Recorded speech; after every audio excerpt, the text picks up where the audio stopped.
So when did you first actually meet him? I first met him in 1963. There was a meeting in Boulder, number theory meeting. In fact, at that meeting also, Helmut Hasse was there, which was kind of controversial because there were still a lot of people who felt that he was in Germany during the Nazis, and so there was some concern about that. But Erdös was there. It was my first real meeting. I got to meet him, and then we didn't start working until 3 or 4 years after that. And of course, Erdös traveled around like crazy, and he always needed a place to stay. And often he would give a talk at a school, and they would process the paperwork and send him a check 2 weeks later. But by then he's 3 places, so they never caught up with him. So he said, "Why don't you just kind of collect those and keep track of them?" And so I ended up kind of becoming his banker.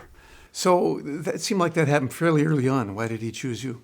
Well, I was kind of in New Jersey, which was one of his main stops, and I had a place he could stay. We fixed up an Erdös room.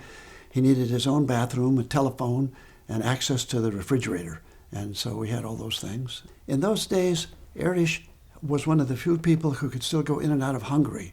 And a lot of the people couldn't, or when they did, like Lovas and Semredi and so forth, they would earn money outside, but they couldn't bring it back to Hungary. So it was kind of outside. And so Erdös would kind of send money from A to B and B to C. And so I have a big flow chart of which money goes where and so forth. So Erdös was kind of a central node there, and then I kind of managed the process. Erdös liked to offer small prizes for mathematical problems, and if it's a more serious problem, we got a bigger prize, or if it's an older problem, it's clearly harder.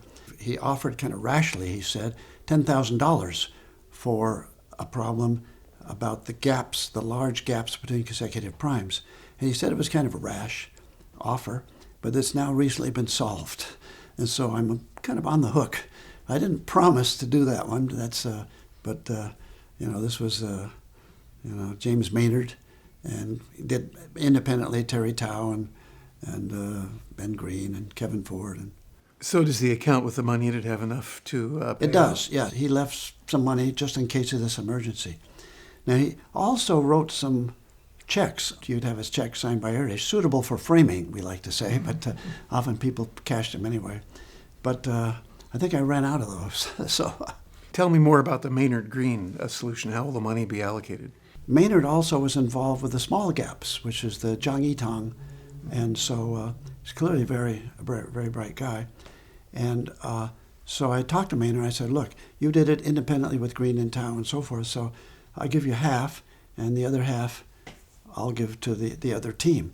And I talked to Terry Tao about it, and Terry said, "Well, I don't really need the money. In fact, there's a new bound on the gap between consecutive primes that has an extra triple log factor with a constant." And Terry said, I'm going to offer $10,000 if anybody can prove that constant goes to infinity. So Erdös had quite a few problems in combinatorics and graph theory. And so Fan Chung and I wrote a book collecting these problems called Erdös on Graphs, his legacy of unsolved problems. And it's been out more than 10 years now, and we've paid off on 2 of the hundreds. So they're not so easy.